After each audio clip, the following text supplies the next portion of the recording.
बिस्मिल्लाहिर्रहमानिर्रहीम। आज के प्रोग्राम के साथ मैं हूं नुसला मलिक। नाज़रीन, आवाजें उठ रही हैं कि सियासतदान नाकाम हो चुके। जमहूरियत नाकाम नहीं हुई बल्कि सियासतदान नाकाम हो रहे हैं। हर रोज दस्तों गिरबां होते हैं और एक दूसरे के हवाले से जिस किस्म के अल्फाज इस्तेमाल करते हैं, फिर कौमी असम्बली के अंदर जिस तरीके से लड़ पड़ते हैं, उसकी मिसालें शायद कम ही मिलती हों। जब से ये हुकूमत इक़्तिदार में आई, इस पर यह इल्ज़ाम यह है कि हुकूमत खुद ऐसे हालात पैदा करती है कि जिसकी वजह से पार्लियामेंट का माहौल खराब होता है। अगरचे अपोजिशन ने आगाज किया था जब इमरान खान साहब वज़ीर-ए-आज़म पाकिस्तान बने, उनकी पहली स्पीच के दौरान जो एहतजाज किया गया, उसके बाद से होने वाली लड़ाई आज तक खत्म होने का नाम नहीं ले रही। हुकूमत की जिम्मेदारी यह होती है कि अपोजिशन बेशक चाहे, अपोजिशन माहौल खराब करना चाहे, पार्लियामेंट के क़वायद ज़वाबित को रोकने की कोशिश करे, लेकिन हुकूमत सब्र का मुजाहरा करती है और अपोजिशन को साथ देकर चलती है। लेकिन यहां तो हुकूमत में शायद ज्यादा आपको गर्मी दिखाई देती है और अपोजिशन के साथ हर रोज की लड़ाई अब यह बात साबित कर रही है कि पार्लियामेंट का माहौल शायद बेहतर नहीं हो सकेगा।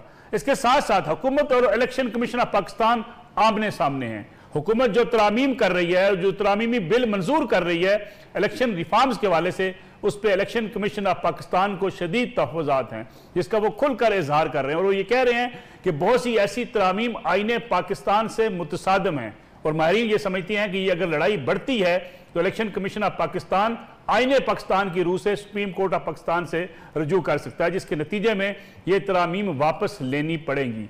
आखिर हुकूमत क्यों नहीं चाहती कि इलेक्शन रिफॉर्म्स की बात हो, बजट की मंजूरी की बात हो? इन इश्यूज पर अपोजिशन को, मुल्क की सियासी जमातों को एतमाद में लिया जाए ताकि तमाम चीजों पर पूरी कौम का एतमाद भी हो और सियासी जमातों का भी एतमाद हो। इस हवाले से आज के प्रोग्राम में बात करेंगे। मेरे साथ मौजूद हैं साबिक वफाकी वजीर और मुस्लिम लीग नवाज के सीनियर रहनुमा जनाब राना तनवीर हुसैन साहब। राना साहब, आपका बहुत शुक्रिया प्रोग्राम में वक्त देने का।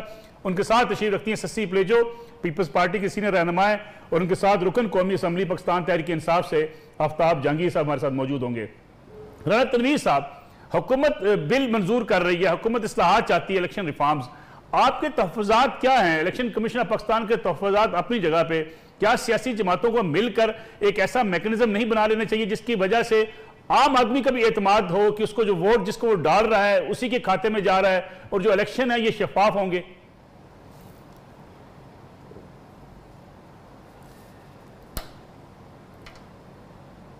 राना तनवीर साहब, आपको आवाज आ रही है?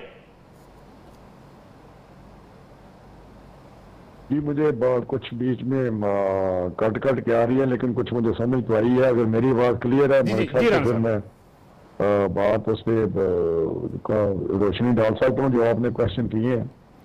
पहले तो आपने जो तो उसका प्रियम्बल या इंट्रो में बातें की हैं, वो पार्लिमानी रवायत ही नहीं बल्कि ये एक वो सिस्टम का हिस्सा है कि जहाँ ट्रेजरी बेंचेस टॉलरेंस दिखाते हैं और अपोजिशन इस कोशिश में होती है कि किसी न किसी पॉइंट पर उनको एम्बैरस किया जाए। ठीक, मैं समझता हूँ आपने बिल्कुल बजा कहा कि ये ट्रेजरी बेंचेस या गवर्नमेंट की जिम्मेदारी होती है कि वो टॉलरेंस और पेशेंस के साथ चले और अपोजिशन को भी अपने साथ लेके चले और कोशिश करे कि अपोजिशन को किसी भी इशू पे कुछ उनको एम्बैरस करना चाहती है तो वो उनको हमेशा साथ लेके चलते हैं। हमने भी इतनी असम्बलियों में, इतनी हुकूमतों में देखा है और हमने कोशिश की कि कोई लॉबी में भी ना जाए, उससे पहले उनको वापस लेके आए जब वॉकआउट कर देते। अब तो यहाँ तो ये है कि कुछ ट्रेनिंग ऐसी है या न्यू कमर है कि कुछ क़वायद ज़वाबित का नहीं पता, कुछ ऐसे उनके मामलात हैं या पीछे से कुछ ऐसी हदायत हैं कि वो आके ज्यादा से ज्यादा कार्रवाई डालने की कोशिश करते हैं। जो मुझे समझ आई है वो तो क्योंकि प्राइम मिनिस्टर इनके जो है वो भी इस तबीयत के हैं और उसी के मुताबिक ये उनके जुम्मे उनको दिखाने के लिए ये काफी से काफी शोर गोल और गाली गलौज करते हैं और बल्कि इनको शाबाश मिलती है। ये मैं बिल्कुल विद ऑल स्ट्रॉन्ग एविडेंस कह रहा हूँ कि उनको कहते हैं वेल डन फलाम, बिल्कुल बहुत अच्छा किया है। दूसरे को कहते हैं यार आपने आज कुछ नहीं किया, आपने तो बिल्कुल आप बड़े स्लो रहे हैं और इस किस्म की बातें हमें खुद भी ये बताते हैं इनके जो मेंबर्स हैं या इनके जो वज़रा हैं। तो मैं समझता हूँ कि इस तरह नहीं होना चाहिए। एक जमहूरी पार्लियामेंट्री सिस्टम है जिसमें एक कॉन्स्टिट्यूशन है, एक असम्बली के क़वायद ज़वाबित है, तो उसके मुताबिक अगर चले हाउस तो कोई वजह नहीं कि उसमें कोई गड़बड़ हो। आज आप मैं आपको बताऊं, पीछे कल के परसों हमारी मीटिंग हुई जी जी कि शायद कल ही हुई, तो वहाँ हम कुछ चीज़ें तय की गई और हमने जो हमारा अदम एतमाद डिप्टी स्पीकर के मुतल्लिक था मलिक साहब, वो उन्होंने कहा कि जी गवर्नमेंट वालों ने रिक्वेस्ट की कि आप वापस ले लें। तो हमने कहा जो काज ऑफ एक्शन है, वो तारीख का जो वजह बनी, वो मोशन जो हमने पेश किया वोट ऑफ नो कॉन्फिडेंस की, उसकी वजह थी कि उन्होंने जिस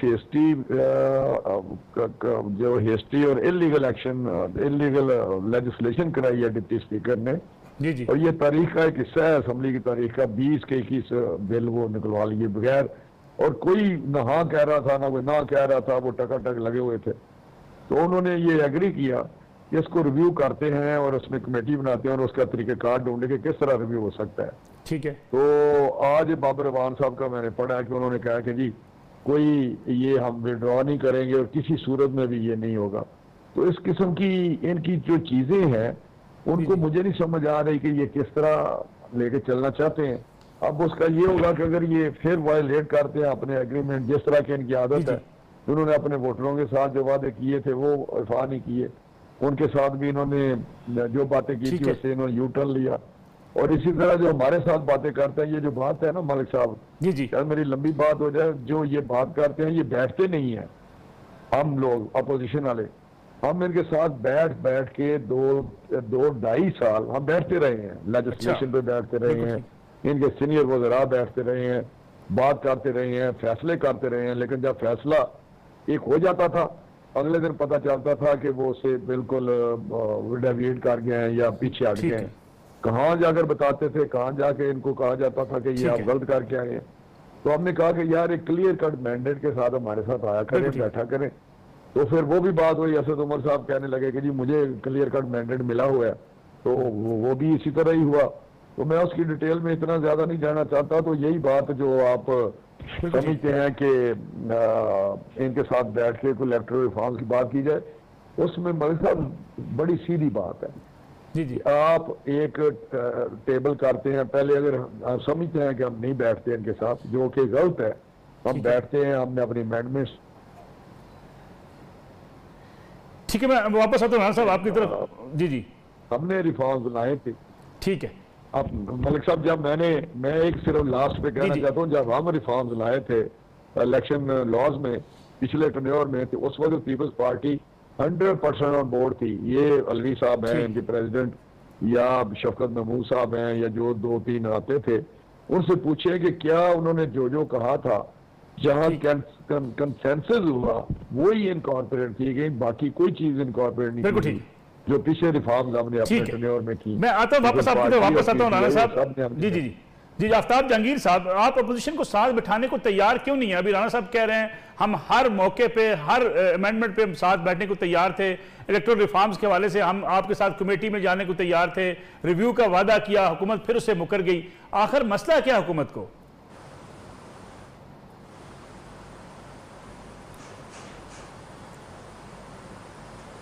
जी आफ्ताब जहांगीर साहब। जी अस्सलाम वालेकुम। जी वालेकुम जी। जी आफ्ताब साहब, आपने मेरा सवाल सुना है?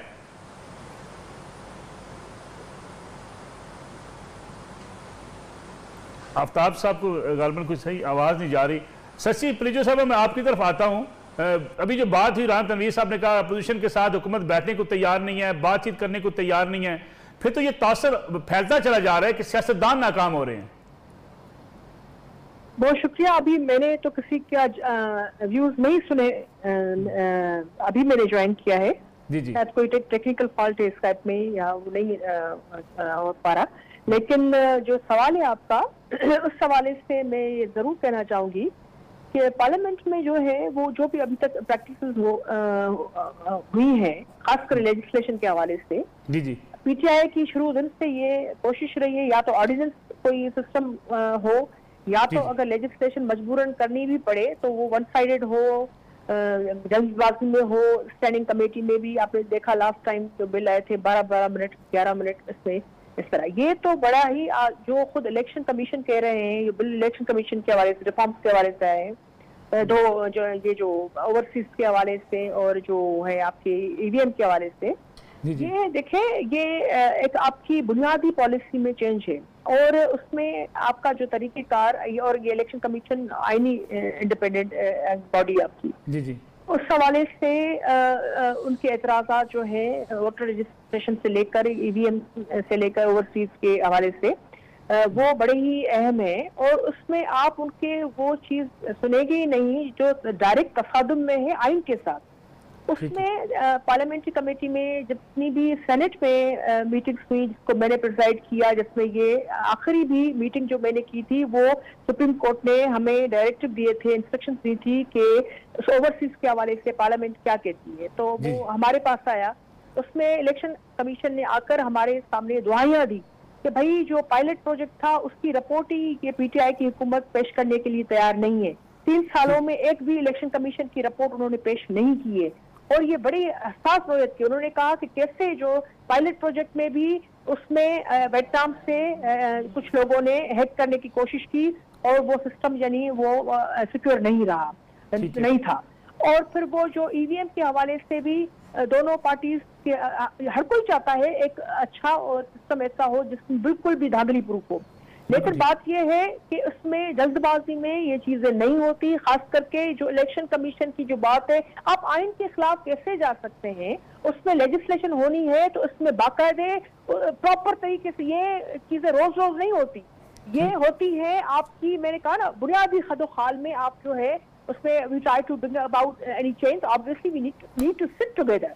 जो है अपोजिशन हो, अपोजिशन के खदशात हो सकते हैं, दूसरे के हो सकते हैं। एक चीज सिक्योर ही नहीं है, एक चीज ड्यूअल नेशनलिटी कैसे वो ओथ लिया हुआ रानी का उन्होंने, और वो अगर वहाँ वोट भी करे, अगर वो मेंबर भी नहीं बन सकता, तो उस हवाले से हमारी भी ख्वाहिश है अपने भाइयों के लिए, ओवरसीज के लिए हो, लेकिन जो चीज पाकिस्तान की इस्तेकाम की और उसकी जो है वो इलेक्शन पर असरअंदाज हो सकती है। देखिए नसरुल्लाह साहब, ये चीजें सेंसिटिव नोयत की है, पीटीआई को चाहिए कि ये सबको और सब इलेक्ट्रल रिफॉर्म्स के हवाले से पीपल्स पार्टी हो, पीटीआई हो, उन्होंने हमेशा एक उनके जो लोग हैं, उन्होंने जो संजीदा लोग हैं, उन्होंने कोशिश की है। खासकर पाकिस्तान पीपल्स पार्टी ने 2017 में आपने देखा एक पूरी प्रोसेस में वो हिस्सा रही, उन्होंने अपनी जो है रखी रिकमेंडेशन, कुछ आई कुछ नहीं आई, फिर वो एक्ट भी बना। अभी जो ये मामला है इसको आज चेयरमैन बिलावल साहब ने बिल्कुल सही कहा है कि इसको जो है इतनी जल्दबाजी में वो नहीं हो सकता, ये इंतहाई हसास अहम बिल है। जी ठीक है। आफ्ताब जहांगीर साहब, अपोजिशन तो चले शोर मचाती है, एहतजाज करती है, हुकूमत का क्या मसला है? अभी शशि प्रियजू साहब बात कर रही थी, उससे पहले तनवीर हुसैन साहब बात कर रहे हैं, वो कह रहे हैं कि हम हर मौके पे हर मीटिंग में बैठने को तैयार हैं, बैठते रहे हैं, हुकूमत वादा करती है, रिव्यू का वादा किया गया, फिर आज कह दिया गया नहीं कोई रिव्यू नहीं होगा। इलेक्शन कमीशन ऑफ पाकिस्तान आपसे नाराज है, कभी आप नैब से नाराज होते हैं, कभी आप अदालतों से नाराज होते हैं, मसला क्या है पीटीआई का? अच्छा, बहुत शुक्रिया नसरुल्लाह भाई कि आपने मुझे अपने प्रोग्राम में मौका दिया। मैंने तनवीर भाई की तो कोई बात सुन नहीं सका क्योंकि आपकी कोई थोड़ा सा इशू था, इसी तरह शशि की भी शुरू की बात, लेकिन बहरहाल जो आपने मुझसे सवाल किया है, हमारा कोई इशू नहीं है। हमने इन्हें बड़े खुले दिल के साथ हमेशा ऑफर की कि आप आए हमारे साथ बैठें, ये बैठने के लिए तैयार नहीं है नसरुल्लाह भाई। मैं आपको ईमानदारी की बात बता रहा हूं कि कहा कि हम हर मीटिंग में बैठे हैं, असद उमर साहब मैंडेट लेके आए, फिर उस पर बाद कोई फैसला ना हुआ, रिव्यू की बात की, उससे फिर मुकर गए।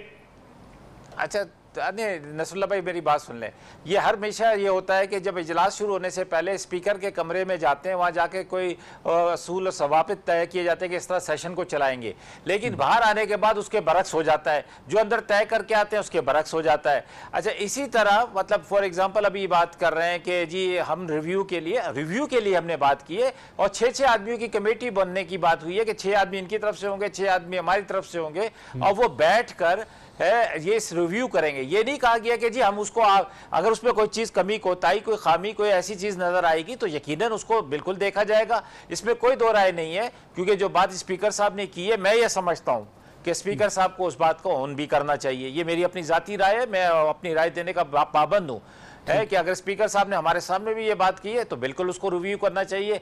और मैं ये समझता हूं कि कानून साजी के अंदर अगर हम सब मिलकर कानून साजी करेंगे तो ये बहुत बेहतर है। ना कि होता क्या है कि इसलिए ये ऑर्डिनेंस लाने पड़ते हैं या कुछ, के ये तैयार नहीं है बैठने के लिए। ये बोलते तो हैं, चैनल पे भी आके बोलेंगे, तनवीर भाई भी बोल रहे हैं, सब बोलते हैं, लेकिन जब हकीकतन इनको बुलाया जाता है या बैठने की बात की जाती है तो ये बैठते नहीं है। तो इसलिए जब तक ये नहीं बैठेंगे, जब तक ये चीजों को संजीदगी के साथ नहीं लेंगे, ये इस चक्कर में है कि आज लिपेटा जाए कल लिपेटा जाए, तो ऐसा हो नहीं सकता। अभी मेरी बहन ने ससी पुलिजो बात कर रही थी ओवरसीज पाकिस्तानी की। देखिए ओवरसीज से बैठकर, इंग्लैंड से बैठकर पाकिस्तान की सियासत तो की जा सकती है, पाकिस्तान की गली गली के ऊपर बात तो की जा सकती है, लेकिन नारेवाल का आदमी अगर लंदन में रहता है तो नारेवाल वाले से ज्यादा बेहतर तौर पर नारेवाल के हालात को जानता है। इसी तरह जेलम वाला अगर यूके में या यूरोप में या अमेरिका में रहता है तो वो जेलम के हालात को उससे बेहतर जानता है। तो अगर वो वहां पर बैठकर या तो अगर कोई अपनी राय देना चाहता है कि जी उनके वोट देने के मुखालिफ नहीं है, ना पीपल्स पार्टी मुखालिफ है, ना पीएमएल-एन मुखालिफ। वो कहते हैं जो मैकेनिज्म है, तो फिर इलेक्शन कमीशन पाकिस्तान के अपने खर्चात और तहफ्फुज़ात हैं, वो तो आपको हैंडल करने हैं ना, उसको तो सेटिस्फाई करना है। हाँ, उसके लिए नसरुल्लाह भाई अभी टाइम है, 2023 के अंदर इलेक्शन होना है। आप आए, खुले दिल से आए, बैठे, बात करें, क्यों नहीं करेंगे? पार्लियामेंट के अंदर आके आप सवायत गाली गलोच के उससे हटकर बात करेंगे तो आपकी बात सुना भी जाएगा। ब्रेक से जब वापस होंगे इस पर बात करेंगे। इलेक्शन कमीशन पाकिस्तान तो बड़ा वाज़ेह कर चुका है कि इसलिए आईनी तरामीम दरकार है। हुकूमत को आईनी तरामीम करने में मसला क्या है, हुकूमत क्यों नहीं आईनी रास्ता अख्तियार करना चाहती, इस पर बात करेंगे। आप शॉर्ट ब्रेक।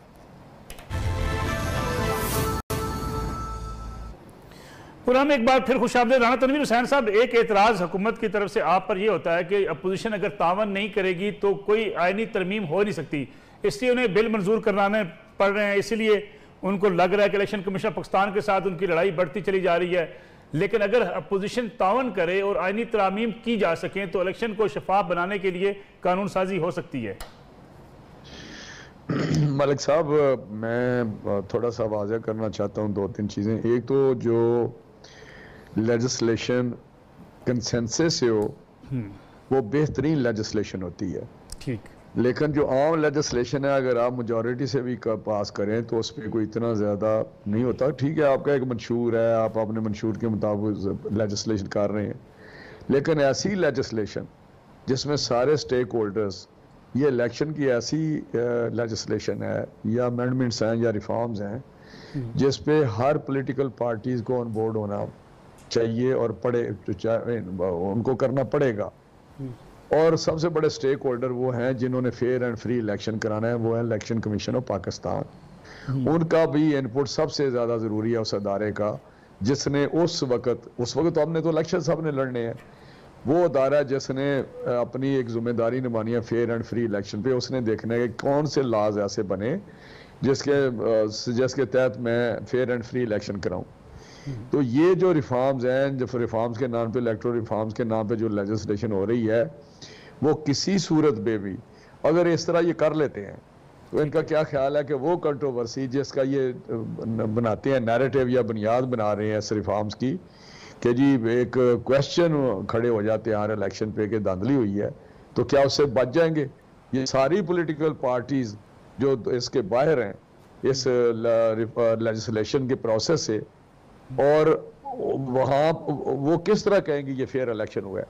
और मैं आपको वाकई ये बता रहा हूँ, जैसे शशि साहबा ने कहा है कि एक मॉडल प्रोजेक्ट के तौर पे हमने इनको इंट्रोड्यूस किया, वो फेल हुआ। बहुत सारी दुनिया में ये इंट्रोड्यूस हुई जो मशीनें हैं, ये इलेक्ट्रॉनिक मशीनें, तो उन्होंने अबंडन की। ये ट्रंप का क्या मसला था, वो भी यही चीखता रहा कि उनको यही मशीनें वहाँ काम कर रही थी, वो कहता था कि जी धांधली हो गई है। तो मैं समझता हूँ ये दोनों इशू बड़े सेंसिटिव है। ओवरसीज पाकिस्तानी को हम तो कहते हैं उनको वोट डालना चाहिए, लेकिन क्या मैंने आज पढ़ा है किसी अखबार में कल कि किसी यूरोपियन एक अदारे ने कहा कि इट इज़ इम्पॉसिबल कि आप इसका कोई किसी तरह वोट कास्ट करा सके। वो उनका आया एक एनालिसिस। तो मैं कहना चाहता हूँ कि ये ऐसी लेजिस्लेशन जिसमें ना इलेक्शन कमीशन ऑन बोर्ड है, ना पॉलिटिकल पार्टीज हैं, अगर यहाँ हिस्ट्री लेजिस्लेशन ना करते, जो ज़रूरी 1-2-4 करा ले, लेकिन ये तो इलेक्शन है, इनको टेबल करते, उस पर बहस करते, हम अपनी अमेंडमेंट प्रपोज करते, अगर उसमें कोई वजन होता तो उसमें बात हो जाती क्या इलेक्शन कल हो रहे हैं, मलिक साहब मुझे बताएं, वो तो 23 को होने ठीक है। बकौल इनके, तो क्या इतनी जल्दी थी इसमें? अब सेनेट से ये क्या करेंगे? सेनेट से अब जब नहीं पास होगा फिर ये वापस लाएंगे, और जब ये हो जाएगा तो फिर अदालतें वहाँ खड़ी हैं कि भाई ये किस तरह आपने इस लेजिस्लेशन को वो कि अनडू अदालत कर सकती है, क्योंकि जो प्रोसीजर है, जो रूल्स हैं, उनको इन्होंने फॉलो ही नहीं किया, जो असम्बली का रूल्स हैं जो लेजिस्लेशन के लिए ज़रूरी हैं। बाकी मैंने बात सुनी आफ्ताब भाई की, ये इन्होंने कहा एक दो चीज़ें कही कि हम अंदर फैसले करते हैं और बाहर आके, मैं आपको ये बताना चाहता हूँ, advisory house business advisory committee है, जब भी हम वहाँ फैसले करते हैं आके यहाँ टोटली वायलेट होती है, स्पीकर साहब दूसरा बिजनेस चला रहे होते हैं जो वहाँ तय होता है। इसी तरह जो हमारे साथ इनिशियल मीटिंग्स हुई तो उसमें भी इन्होंने जो हमारे साथ सारे किए वादे किए, फैसले किए, वो जाके कह गए कि जी हमें, बाद में हम गए थे अपने लीडर के पास, ऊपर हम गए थे तो उन्होंने उनसे ना कर दी है। तो भाई आप अपना मैंडेट लेके आए। मैं जो बात कर रहा हूँ ना, ये बात दुरुस्त फरमा रहे हैं कि स्पीकर ने अनाउंस किया कमेटी, मैं कहता हूँ एक कमेटी बन गई कि वो देखेगी कि ऑप्शन क्या है, उसको रिव्यू करने के लिए। देखे ना, वो टेक्निकल और लीगल बात है, क्योंकि वो कहते हैं सेनेट में चली गई है वो लेजिस्लेशन, अब प्रॉपर्टी ऑफ द सेनेट है, तो क्या वहाँ से ये वापस आ सकती है? ये कमेटी ने फैसला करना है कि उसका वे फॉरवर्ड क्या है।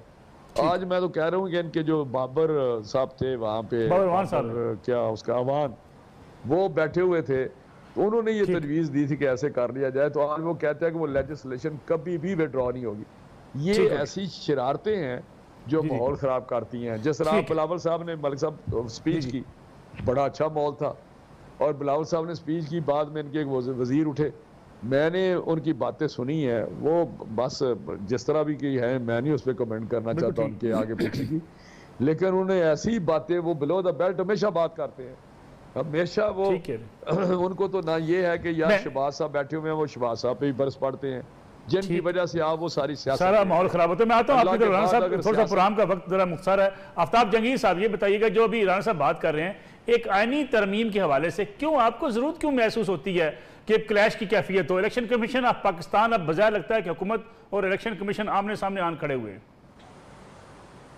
अच्छा नसरुल्लाह भाई, किसी की भी ख्वाहिश नहीं होती, मैं तो अपनी बात कर रहा हूँ कि जी मेरी तो कोई ख्वाहिश नहीं है कि मैं क्लैश की सूरत में जाऊँ।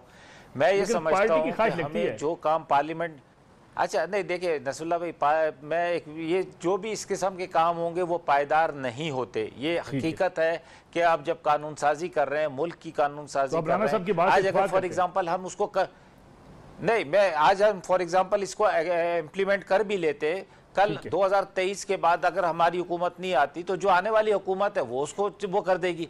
लेकिन इसलिए बेहतर यह है कि जो भी फैसले करने हो उसे आज वक्त के साथ आपको बैठना होगा, आपस में बैठकर उसको करना होगा। और दुनिया तरक्की कर रही है। अभी मेरे भाई राना साहब ने अमेरिका की बात की, तो अमेरिका ने वो सिस्टम ख़त्म नहीं किया है। हाँ, अगर उसमें कोई कमज़ोरी होगी तो उस कमज़ोरी को दूर करने की बात की जा रही होगी।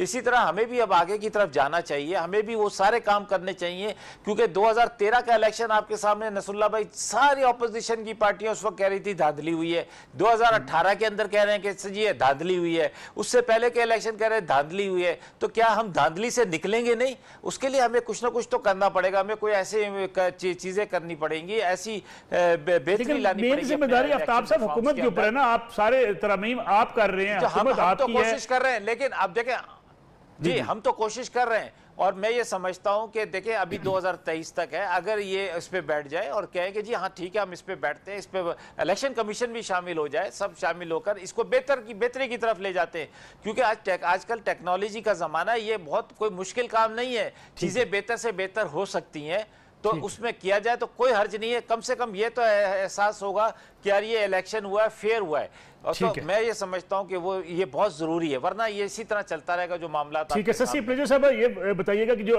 अपोजिशन है, पीडीएम टूटी, पीपल्स पार्टी, मुस्लिम लीग नवाज के आपस में इख्तिलाफात सामने आए, क्या इसका फायदा उठा रही है हुकूमत?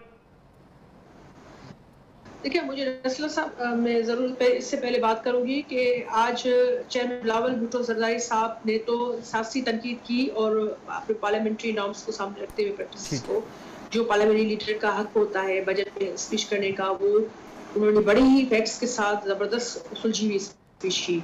और जाहिर बात है जो मामलात और कमजोरियां हैं बजट में वो उन्होंने पेश की, या सूबों के जो मामलात हैं, सिर्फ सिंध की बात नहीं की उन्होंने, लेकिन उसके साथ साथ पंजाब, खैबर पख्तूनख्वा सबके मामलात उन्होंने रखे, और अपने खारजी मामलात पे भी जो है रिकमेंडेशंस दी या जो उनकी तनकीद थी या लेकिन वहाँ से जो स्पीच आई हमाद अजहर साहब की, बड़े अफसोस के साथ कहना पड़ता है कि वो सारे जाती हमले थे और किसी भी तरह वो एक स्टेट्समैन या किसी पार्लियामेंटेरियन की स्पीच है, वजीर तो कुछ लेकिन एक मेंबर भी बात करे, और ये उनका हक कद नहीं है बिलावल भुट्टो जरदारी साहब जितना हमाद अजहर साहब का, कि वो उठकर जो है इस किस्म की बातें, और ऐसा लगे कि कोई जाती रंजिश है। दूसरी चीज जो है बड़ी अहम मुझे करनी है, क्योंकि आफ्ताब साहब ने जो बातें की है उसमें मैं डिसएग्री करती हूँ अपने भाई की बातों से। पहली बात ये कि ये कमेटीज में सेनेट में भी जब ये आया, इलेक्शन कमीशन को जब भी हमने बुलाया एज अ चेयरपर्सन कमेटी के, तो उसमें हमने रूल्स को सामने रखते हुए सारी डिस्कशंस ईवीएम और उस पर, और काफी अरसे तक या वोटर रजिस्ट्रेशन के हवाले से भी। अब जो है इलेक्शन कमीशन के जो मामला थे उसमें उनका क्या कहना है कि जो आपका बिल जब जाता है कमेटी में, तो उसमें आपको उस कंसर्न जो आपके आईनी बॉडीज या डिपार्टमेंट को बुलाना होता है। उन्होंने यानी वन साइडेड करके फिर जो उनकी रिकमेंडेशंस थी उनको हदफ कर दिया। दूसरी अहम चीज जो इलेक्शन कमीशन की जो कहते हैं ना ये तसादुम में आ गई है कि वोटर रजिस्ट्रेशन के हवाले से उनके जो तहफ़्फ़ुज़ात हैं इलेक्शन कमीशन के, उसमें जो उन्होंने जवाब जमा कराया उसको तो उन्होंने न सिर्फ एडिट किया, उसको नहीं किया, लेकिन ये जो आर्टिकल आपके पाकिस्तान के आइन के 219 जो यानी फराइज में शामिल है, जो आपके वोटर रजिस्ट्रेशन की तैयारी पर नजरसानी या रिव्यू करना, अब आर्टिकल 222 के तहत उन इख्तियारात को कम नहीं कर सकते या किया जा सकता। अब उस हवाले से वन साइडेड चीज हो गई कि इंडिपेंडेंट एक बॉडी है आईनी जो मामला को देखती है, उनको एक तरफ करके आप अपनी मर्जी से मनपसंद जिसको अपोजिशन को भी बाला ही बाला करें, यानी आप एक जो है आईनी स्ट्रक्चर उसमें जो आपकी स्टैंडिंग कमेटीज होती ही खासकर लेजिस्लेशन में ये बड़ा अहम होता है। हम तो कमेटीज में एक भी चीज पास करने नहीं देते जब तक जो है या सादी अक्सरत या कॉन्स्टिट्यूशनल अमेंडमेंट होती थी तो उसमें 2/3 मेजॉरिटी ना आए। अब यहाँ आकर उनको आज अपने लैंग्वेज फवाद चौधरी साहब की या दूसरों की या बाबर रहमान साहब की देखी होगी, उन्होंने कहा हमें हर सूरत में पास कराएंगे, यानी ये नहीं कह रहे वही पार्लियामेंट का सेंस क्या है, पार्लियामेंट का जो कलेक्टिव जो है वो विजडम क्या है। इस पर आइन के तसादुम में जो भी चीजें होगी, खास करके मैंने मिसालें दी हैं ईवीएम के हवाले से, यहाँ हमारे आम इंतखाबात में जो मैनुअल में भी चीजें होती है, चीजें नहीं हो सकती। बेनजीर इनकम सपोर्ट में भी खवातीन को जो है वो अपना अंगूठे का निशान सही शशि साहब मुझे एक छोटी सी कमर्शियल ब्रेक सॉरी गुलाम में शामिल करिए, वापस आते हैं। तो आखिरी हमारा सवाल होगा कि क्या जो जमहूरियत के खिलाफ आवाज़ें हैं, सिस्टम के खिलाफ आवाज़ें हैं, ये जो उठती चली जा रही हैं, ये क्या रुकेंगी या सियासतदान को मेच्योरिटी का किरदार अदा करेंगे? इस पर बात करेंगे आफ्टर शॉर्ट ब्रेक। प्रोग्राम एक बार फिर खुश आमदीद रहा तनवीर हुसैन साहब। बिल्कुल प्रोग्राम का वक्त बड़ा मुख्तसर बचा है, अगर 1 मिनट में मुझे आप बता सकें कि जो कुछ आवाज़ें उठ रही हैं कि सियासतदान नाकाम हो रहे हैं, आपको लगता है कि कुछ जमहूरियत को कोई खतरात लाक हो सकते हैं? नहीं, मेरा नहीं ख्याल कि कोई ऐसी अभी बात है, लेकिन अभी भी सियासतदानों के पास एक अच्छा कॉन्डक्ट शो करने के लिए टाइम है कि जो एक ट्रेडिशंस हैं या रूल्स हैं, रेगुलेशन है और आपस की वैल्यूज़ हैं, डेमोक्रेटिक और पार्लियामेंट्री वैल्यूज़ होती हैं, अगर उनको उसके तहत चलें। मैं इतनी असम्बलियों में रहा हूँ तो मैंने देखा है जो ये अब माहौल है, ये कभी मैंने तो कभी नहीं देखा। तो अभी ये नहीं है कि कोई ये नए लोग हैं, नए लोग आखिर ये पॉलिटिकल लोग हैं, पॉलिटिक्स करते हैं। असम्बली में चलो कोई पहली दफ़ा आया होगा, लेकिन डेफिनेटली उनकी background as a political worker की या पॉलिटिशियन है, और इलेक्शन उन्होंने लड़े, वोट लिए, लेकिन ये मैं नहीं समझता कि कुछ चीज़ें बेहतर नहीं हो सकती। ठीक है अब भी, लेकिन जिम्मेदारी ज़्यादा जिस तरह आपने शुरू में कहा था गवर्नमेंट की है। गवर्नमेंट ट्रेजरी बेंचेस जो होते हैं उन पे बहुत भारी जिम्मेदारी होती है। देखिए अपोजिशन का काम क्या है, अपोजिशन का काम है किसी न किसी इशू पे गवर्नमेंट को एम्बेरस करना, लेकिन हुकूमत काम अपना पॉलिटिकल माइलेज लेना कि ये जो कर रहे हैं ये ठीक काम नहीं कर रहे और डिलीवर नहीं कर रहे। और इनकी जो परफॉर्मेंस है, इनकी जो गवर्नेंस है, इनकी जो इकोनॉमिक पॉलिसीज हैं, वो तो मेरा हाल इस वक्त इतना ज्यादा स्पेस है अपोजिशन के लिए कि वो तो इनके मतलब सारा दिन तकरीरें तो राना साहब प्रोग्राम बिल्कुल खत्म होने वाला है। बजाय इसके कि ये उनको कवर करें, उसको कैमोफ्लेज करें सारी चीजों को। बहुत बहुत शुक्रिया। शशि पेजो साहब, आप बताइए कि आपको लगता है कि सियासतदान इस क्राइसिस से निकल आएंगे? ये जो पार्लियामेंट की बात कर रहे हो या ओवरऑल जो सिचुएशन पार्लियामेंट की और मुल्क के अंदर जो सियासी बुरहान बढ़ता चला जा रहा है? देखें पहले तो पार्लियामेंट से बाहर उन्होंने सियासी स्पेस को बिल्कुल पीटीआई की हतल इम्कान कोशिश रही कि स्पेस को श्रिंक किया जाए। सिविल सोसाइटी की भी प्राय आई, प्रोटेस्ट लोगों ने किए, सब कुछ हुआ। आपको बुनियादी आज़ादियां देनी है, डेमोक्रेसी का असल रूल यही है। पार्लियामेंट भी पहले ताले लगाए गए, अगर बुलाई जाती है पार्लियामेंट उससे पहले छुपकर वो ऑर्डिनेंस लेकर आते हैं। लेजिस्लेशन में बात होती है तो गलत तरीके से इसकी इंटरप्रिट। मैं तो हैरान हूँ कि इतना अहम ये बिल है इलेक्शन कमीशन की, इसकी जो हुकूमती अतराफ से जो इंटरप्रिटेशन और उसकी जो तशरीह की जा रही है कितनी गलत तरीके से की जा रही है। यानी बात एक हो रही है, वो थर्ड पार्टी ऑडिट भी कराया गया, आई वोटिंग